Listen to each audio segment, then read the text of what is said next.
সবাইকে স্বাগত জানাচ্ছি আজকে নতুন ভিডিওতে। তো এখানে একটা নতুন খবর আপনাদের জন্য আসছে, নোটিশ এসছে, সেটা আপনাদেরকে জানার জন্য, আপডেটটা জানার জন্য আপনাদের মাঝে উপস্থিত হওয়া।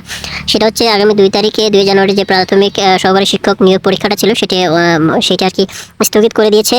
সেটা 2 জানুয়ারি যে পরীক্ষাটা স্থগিত করে 9 জানুয়ারি 9 জানুয়ারিতে করে দিয়েছে আর কি। মানে আগামী 2 তারিখের পরীক্ষাটা হচ্ছে না, ওইটা 9 তারিখে হবে আর কি।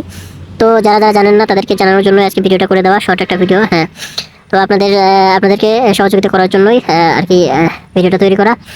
তো দেখেন, এখন ভালো মতো প্রিপারেশন নেন। আমরা নিয়মিত যে সাজেশনগুলো দিচ্ছি সাজেশনগুলো ফলো করেন। আমরা যেহেতু সময় আরও একটু পেয়েছি, আপনাদেরকে আরও ভালোভাবে প্রস্তুতি নেওয়ার জন্য ভালো সাজেশনগুলো প্রোভাইড করবো। এগুলো আপনারা সম্পূর্ণ কভার করবেন ইনশাল্লাহ। আপনারা যদি এগুলো কভার করলে ইনশাল্লাহ ভালো একটা রেজাল্ট পেয়ে যাবেন। 85 থেকে 95% পর্যন্ত কমন পেয়ে যাবেন।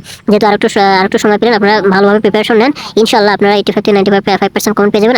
আমরা যে সাজেশনগুলো দিব এগুলো আর কি কভার করেন। হ্যাঁ, তো এটা লিগ্যাল আর কি, এটা কোনো ফেক নিউজ না, এটা 100% রাইট নিউজ। হ্যাঁ, এটা বাংলাদেশ গভর্নমেন্টের থেকে ওয়েবসাইট থেকে নেওয়া। হ্যাঁ, এটা লালমনিরহাট শাখা থেকে প্রকাশ করছে আর কি, জেলা শিক্ষা অফিসার। তো সমস্যা নাই, আপনারা আরও যেহেতু সময় পেয়েছেন আরও কয়েকদিন, তাহলে ভালোভাবে প্রস্তুতি নেন আর আমাদের সাজেশনগুলো সম্পূর্ণ পড়েন। কভার করতে পারলে ইনশাল্লাহ আপনারা 85 থেকে 95%